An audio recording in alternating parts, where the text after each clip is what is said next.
They called it the Forgotten War, but there's nothing forgettable about 3 million dead, cities reduced to ash, and a nation torn in two. 5 years after the end of World War II, when the world swore it would never burn again, Korea exploded into fire. A sudden invasion at dawn, families running for their lives, nations rushing into battle before anyone fully understood why. And in the chaos, two superpowers, each testing how far they could go before turning the Cold War hot. This wasn't just another regional conflict. It was the first war of the atomic age, a war fought under the shadow of nuclear annihilation, where every decision could have ended the world as we know it. So why did it happen? How did a divided peninsula become the flashpoint that nearly sparked World War III? And why has this war, bloodier than Vietnam, more influential than most realize, faded from memory? This is the untold story of the Korean War, a war of ambition and ideology, of survival and betrayal, of heroes the world forgot, and lessons the world still hasn't learned. The peninsula between giants. For centuries, the Korean peninsula stood as a narrow bridge between giants. To the west lay China, vast and ancient. To the east, Japan, an island empire driven by ambition. And caught between them was Korea, small, proud, and determined to remain its own. That independence vanished in 1910, when Japan formally annexed Korea and began a 35-year occupation. The occupiers replaced Korean traditions with their own. The Korean language was banned from schools. Names were changed, temples demolished, harvests seized. The occupiers saw Korea as a tool of empire, a land to use, not to honor. Yet even under this domination, the Korean spirit refused to fade. In 1919, as the world celebrated the end of World War I, 33 activists in Seoul signed and read aloud the Korean Declaration of Independence. Their call for freedom swept across the nation like wildfire. The Japanese cracked down brutally, arresting thousands and silencing dissent with bullets. But resistance could not be erased. Students, intellectuals, and farmers carried that dream forward. Guerrilla fighters took to the mountains. Activists fled abroad to China, Russia, and beyond, carrying the hope of a free Korea in exile. Among them was a young man named Kim Il-sung, who would soon find both refuge and opportunity under Soviet protection. When World War II ended in 1945, Japan's empire finally collapsed. After 35 years, Korea was free, but its liberation was not its own. Two armies now stood on its soil, Soviet troops in the north, American forces in the south. Both claimed to be liberators, both had plans for Korea's future, and both believed their vision was the only right one. Long before the first shot was fired, the seeds of a new conflict had already been planted. A nation torn in half. When Japan surrendered in 1945, joy swept across Korea. After decades of occupation, people filled the streets waving homemade flags, singing songs that had been banned for generations. For a brief moment, it felt as if a new era had begun, a united, independent Korea reborn from suffering. But that dream dissolved almost overnight. Half a world away in Washington, two American officers were ordered to quickly decide where Soviet and American forces would accept Japan's surrender. With little more than a map and a pencil, they drew a line, the 38th parallel. The North would fall under Soviet influence, the South under American control. It was meant to be temporary, just until Korea could stand on its own again. But history rarely obeys intentions drawn in haste. In the North, Soviet advisors helped shape a new political order. They armed local communists and placed a young revolutionary, Kim Il-sung, at its head. Under their guidance, the Democratic People's Republic of Korea began to take shape, a nation built on loyalty to Moscow and the ideals of Marx and Lenin. In the South, the United States backed Syngman Rhee, an exiled nationalist who had spent much of his life in America. Fiercely anti-communist and authoritarian by nature,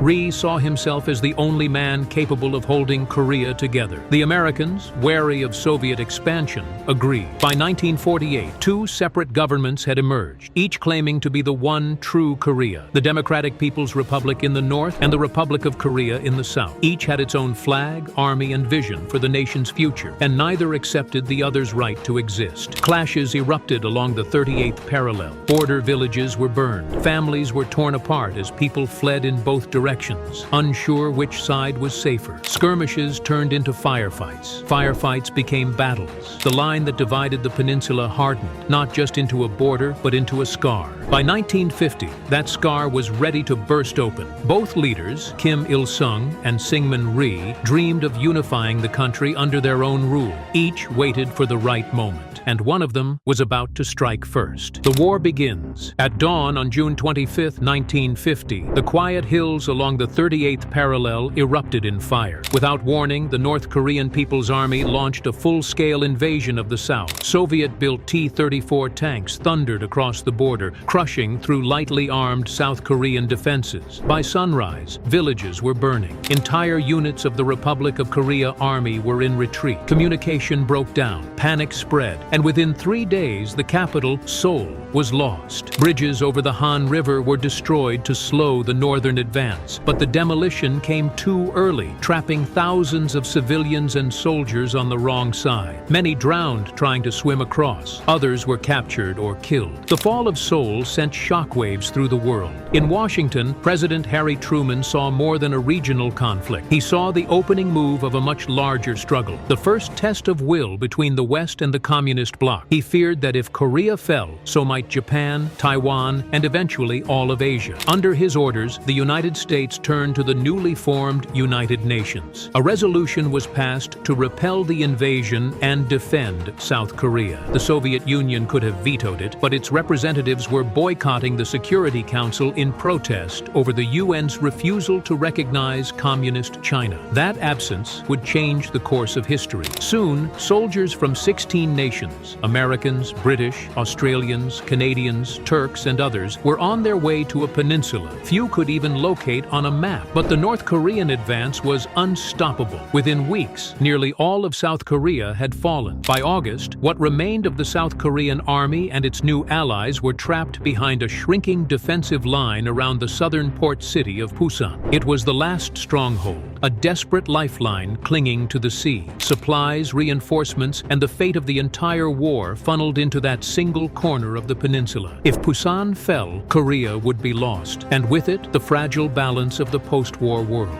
MacArthur's gamble. In the late summer of 1950, the world believed Korea was lost. The North Korean army controlled nearly the entire peninsula. The last UN and South Korean forces were cornered at the southern tip, clinging to a defensive perimeter around the port of Pusan. But far from the battlefield, one man refused to accept defeat: General Douglas MacArthur. A hero of the Pacific War, proud and theatrical, MacArthur saw the crisis in Korea as a chance to change history with a single audacious stroke. His plan was bold to the point of madness. Instead of reinforcing Pusan, he proposed an amphibious landing hundreds of kilometers behind enemy lines, at the port city of Inchon, near Seoul. Almost every military advisor warned him against it. The tides there rose and fell dramatically, leaving wide mud flats that could trap landing craft. The narrow channel allowed only a few hours for approach and retreat. One miscalculation could doom thousands. MacArthur listened, nodded, and ignored every objection. "We shall land at Inchon," he declared, "and we shall win." In mid-September, his gamble began. While UN forces held firm at the Pusan Perimeter, MacArthur's landing fleet moved silently through the darkness toward Inchon. The operation required perfect timing and astonishing luck. It succeeded. Within a single day, UN forces stormed the harbor, overwhelmed the stunned North Korean defenders, and seized the city. The attack cut off the North's supply lines and shattered their momentum. From the south, troops at Pusan surged forward in a counteroffensive. The two forces met near Seoul in late September, and the capital was liberated once again. In a matter of weeks, the tide of war had turned completely. What had looked like a hopeless defense became a stunning victory. The invaders retreated in chaos. For the first time, it seemed the peninsula could be reunited, not under communism, but under the South. President Truman authorized MacArthur to push beyond the 38th parallel. The goal was no longer just to save South Korea. It was to destroy the northern regime and unify the country. It was a decision that would change the war and the world once again. March to the Yalu. The victories at Inchon and Seoul electrified the world. In just weeks, the invaders who once threatened to crush the South were in full retreat. For General Douglas MacArthur, this was vindication, proof of his brilliance and of America's destiny to lead the free world.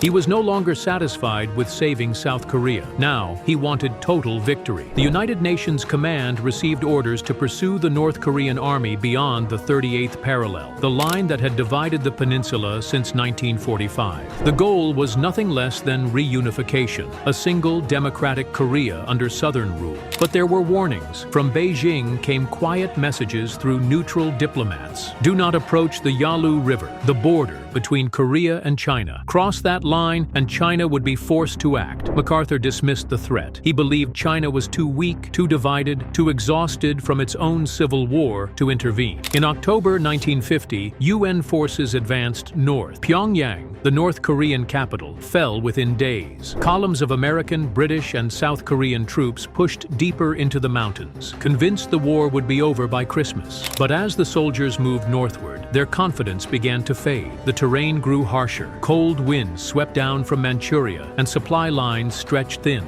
Prisoners and refugees whispered of strange movements in the dark hills beyond the Yalu, new soldiers, speaking Chinese, marching silently at night. Still, the advance continued. By November, UN patrols reached the river itself. The men stared across the frozen waters into China, believing the war was won. They were wrong. Hidden in the mountains, hundreds of thousands of Chinese troops were already waiting. Under orders from Mao Zedong, they had crossed the Yalu in secret, disguised among the refugees and the shadows of night. They were about to strike with overwhelming force. The hunters were about to become the hunted. The first snow fell in late November 1950, settling over the mountains of North Korea like a shroud. The men of the United Nations Command thought they were advancing toward the end of the war. Instead, they were marching into a trap. From the icy ridges around the Chosin Reservoir, Chinese bugles pierced the night. Tens of thousands of soldiers from the People's Volunteer Army swept down through the darkness. They had no tanks, little artillery, and almost no winter clothing. But they had numbers, discipline, and surprise on their side. The temperature plunged below -30°C. Weapons froze. Medical morphine turned solid in its vials. Wounded men died not from bullets, but from the cold.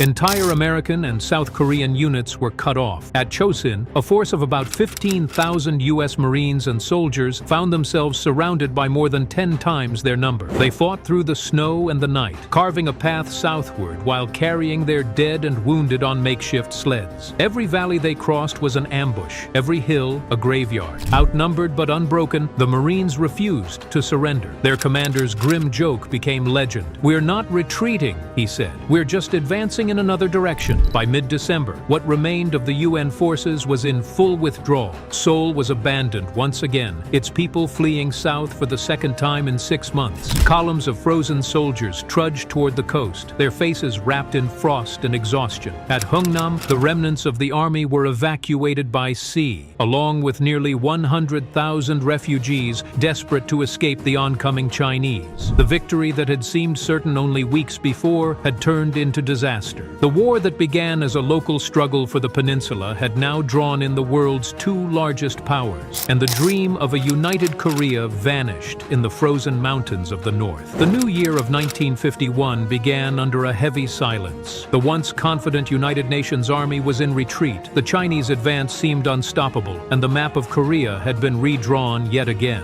Seoul fell for the second time in less than a year. For the soldiers and civilians left behind, it felt like the war would never end. In Washington, the blame fell squarely on one man, General Douglas MacArthur. He had promised victory before Christmas, but his miscalculation had drawn the United States into direct conflict with China. Now he demanded to strike back, to bomb Chinese cities, blockade the coast, and, if necessary, use atomic weapons. President Harry Truman refused. He feared a third world war, one that could go nuclear. When MacArthur openly defied his orders, Truman dismissed him. It was one of the most controversial acts of his presidency, removing the most celebrated general in the country's history. MacArthur returned home to a hero's welcome, but the war raged on without him. His replacement, General Matthew Ridgway, rebuilt the UN forces and restored their morale. Under his command, the Allies regrouped and launched a counteroffensive that recaptured Seoul by March 1951. But there would be no more sweeping victories, no grand advances. Both sides dug in near the same line where it had all begun, the 38th parallel. From then on, the war became one of attrition. Endless artillery exchanges thundered across the hills, while soldiers fought for barren outposts with names like Heartbreak Ridge and Porkchop Hill. High above, the sky became its own battlefield. Sleek American F-86 Sabres clashed with Soviet-made MiG-15s in the world's first jet-versus-jet combat. The air war was fast, deadly, and symbolic, technology battling ideology at the edge of the Cold War. Yet on the ground, progress stalled. For every hill gained, another was lost. For every victory claimed, another tragedy unfolded. After months of slaughter, both sides began to realize what they would not admit aloud. Neither could truly win. The Korean War had entered its darkest phase, not one of movement, but of endurance. By mid-1951, the front lines in Korea had frozen in place. The same ridges and river valleys had been fought over so many times that they had become landscapes of ruin. Barren hills cratered by artillery, villages reduced to ash. Both armies were exhausted. Both governments were desperate for a way out. Peace talks began that July in the ancient city of Kaesong, later moving to Panmunjom. But progress was slow. Every issue became a battle of words. The shape of the negotiating table, the location of the ceasefire line, the fate of prisoners of war. Each side feared that compromise meant weakness. Months turned into years. While diplomats argued, soldiers continued to die. Trench warfare returned to Asia. Endless mud, night patrols, and sudden raids that claimed thousands for the sake of a few hundred meters of ground. The question of prisoners nearly broke the talks entirely. Thousands of captured North Korean and Chinese soldiers refused repatriation, terrified of what awaited them if they returned home. The United Nations insisted that no one should be forced to go back against their will. For the communists, that refusal was an insult, proof that their own men preferred death to freedom under their rule. In 1953, two events finally shifted the stalemate. In the Soviet Union, Joseph Stalin died, and his successors were eager to ease global tensions. In the United States, Dwight Eisenhower, a soldier who knew the price of endless war, became president and quietly made it clear that he was willing to threaten harsher measures, even nuclear ones, to end the fighting. Under mounting pressure, all sides agreed to halt the war. On July 27, 1953, the guns fell silent. The armistice agreement established a new dividing line near the 38th parallel and created a demilitarized zone, a narrow fortified corridor stretching across the waste of Korea. But the word peace never appeared in that document. The war had stopped, but it had not ended. No peace treaty was signed. South Korea's president, Syngman Rhee, refused to put his name to it, insisting the struggle for unification must go on. Technically, the two Koreas remain at war to this day. The ceasefire froze the fighting and the division in place. What began as a temporary line on a map had become a permanent scar across a nation's heart. When the guns finally fell silent in July 1953, Korea was a wasteland. Cities lay in rubble, bridges were gone, rivers ran black with oil and ash. Nearly 5 million people were dead. Soldiers, farmers, children. Entire families had vanished without a trace. No one could claim victory, yet no one could admit defeat. In the South, the war left scars, both visible and unseen. Millions of refugees struggled to rebuild their lives amid ruin. But under American protection, the Republic of Korea would eventually rise, rebuilt from the ashes into one of the most dynamic nations in the world. In the north, the war forged a fortress state. Kim Il-sung, elevated by the conflict, built his power on the memory of invasion and sacrifice. He promised strength and self-reliance, but at a terrible cost: isolation, repression, and the creation of one of the most secretive regimes on earth. For the United States, Korea was the first great test of the Cold War. It marked the birth of the policy of containment, the idea that communism must be checked wherever it spread. It justified the growth of a permanent military presence across Asia and Europe, and it transformed a once isolationist nation into the leader of a global alliance. For China, the war was proof of its new power. Having stood against the might of the West and survived, China emerged not as a shattered revolutionary state, but as a confident regional force. Its victory, or survival, became the foundation of its modern identity. And yet, the Korean people paid the price. What began as liberation from colonial rule ended with a divided homeland, two rival governments, and a border still guarded by millions of soldiers. The demilitarized zone that separates North and South Korea remains one of the most heavily fortified borders in the world, a place where war never truly ended, only paused. Decades later, the echoes of that conflict still shape global politics. Every missile test, every summit, every flare of tension across the peninsula is a reminder that history here never sleeps. The Korean War is often called the Forgotten War, but for the millions who lived through it, and for those who still live in its shadow, it was never forgotten. It was the fire that forged two nations, divided one people, and set the stage for the struggles of the modern world. The war may have ended in silence, but its story continues to speak. Through the winds that pass over the DMZ, through the families still waiting to be reunited, and through a world still learning the cost of division. History rarely ends with the signing of papers or the silence of guns. It lingers, in memories, in ruins, in the uneasy quiet between heartbeats. The Korean War was not only a clash of armies, but of dreams, one of unity, the other of ideology. And though its battlefields have grown quiet, the world it shaped still surrounds us. Every tense meeting between nations, every soldier who stands guard in the cold night along the 38th parallel carries the weight of choices made 7 decades ago. The war taught us that peace bought with division is fragile, that victory without reconciliation is hollow. It showed that when history is left unfinished, it does not fade, it waits. For the people of Korea, the war is not forgotten. It lives in every story told by those who survived, in every border light that glows through the mist, in every hope that someday the two halves of one nation might again become whole. And as we listen to those echoes, we are reminded of what Erahive was created for, to let history speak, so that its lessons are never silenced.